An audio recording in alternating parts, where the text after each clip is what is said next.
Hello learners, in this video we are going to talk about poetic folktales and I am going to recite a story for you. Yes, you heard me right. I am going to recite a story for you and the title of the story is The Magical Lantern. So grab your seat belts and let's get started. In a village small and neat, lived a girl with nimble feet. She found a lantern old, with a shimmer soft and gold. She rubbed the lantern just for fun. Out came a genie, bright as a sun. 3 wishes asked the genie with a grin. Tell me your dreams and let's begin. So, if you find a lantern rare, remember magic is everywhere. With kindness in your heart. Don't wait, let's just start. So students, what do you think? What does this story make a special story? Was it the magical element, the lantern? Was it a supernatural element, the genie? Or was it the moral that it teaches? Or was it the rhyme and the rhythm? Yes. Such stories which have a rhyme, a rhythm, imagery, a moral to teach, some supernatural elements and magic, they are called poetic folktales. We'll now explore the term in detail.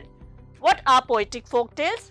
Poetic folktales are traditional stories from various cultures that are told or retold in a poetic form. They are a unique genre of storytelling that combines the element of poetry and folktale. Now, we'll have a look at the elements or the characteristics of a poetic folktale. They are imagery, rhyme and rhythm, personification, cultural and moral lesson that they teach, mystical and supernatural elements like magic. Now we'll have a look at all these elements in detail. First of all, let's have a look at imagery. I am going to give you an example of imagery. Beneath the moon's soft silver light, a forest deep and dark as night, where ancient trees with whispers old stand tall and silent, wise and bold. So students, after listening to these lines, you were able to visualize and imagine the moon and the whispers that it was doing. This is the power of imagery, and this imagery is the most important element in a poetic folktale. Let's explore another element. Rhyme and rhythm. In a village by sea so wide, lived a fisherman with humble pride. His boat was old, his nets were torn, yet every night he sailed till morn. Students, pay attention to the last word of each line. Wide, pride. Aren't they rhyming? Yes. Torn, morn. They are also rhyming. So, in any poetic folktale, rhyme and rhythm is the most important element to be used.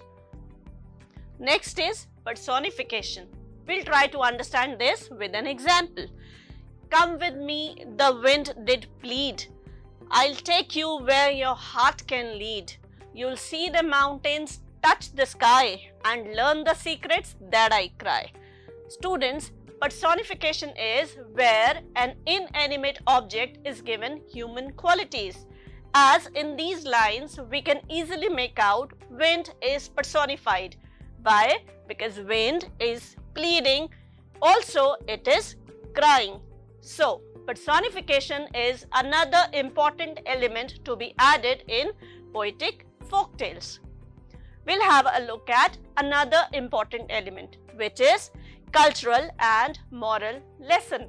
Let's understand this with an example. And so the creatures of the sea lived in peace and harmony. They learned that life's most valued part is the treasure found within the heart. You'll all agree with me that all the poetic folk tales have a lesson to teach. And next, we'll learn about magic and supernatural elements. Now, we'll see the example of this. By the pond where moonlight plays, fish glowed bright in silver rays. A frog spoke with a magic tone. Find your wish and make it known. So, isn't this magic? Isn't this supernatural element that the frog is speaking? Yes, these two elements make any poetic folk tale very captivating and appealing. So, dear students, I am sure you all have understood what are the poetic folk tales and what are the important elements of poetic folk tale. It's time for a task now. The task is folk tales rewritten, a journey in poetic form.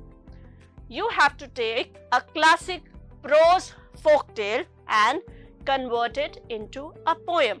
But you have to stick to the story's core. Also, you have to include poetic devices such as rhyme, personification, imagery, etc. that we have learned in this video. Remember students, poetic folk tales, like any other folk literature, always captivate us with their imaginative characters, supernatural elements and happy endings. So, we'll see you in another video. Till then, happy learning!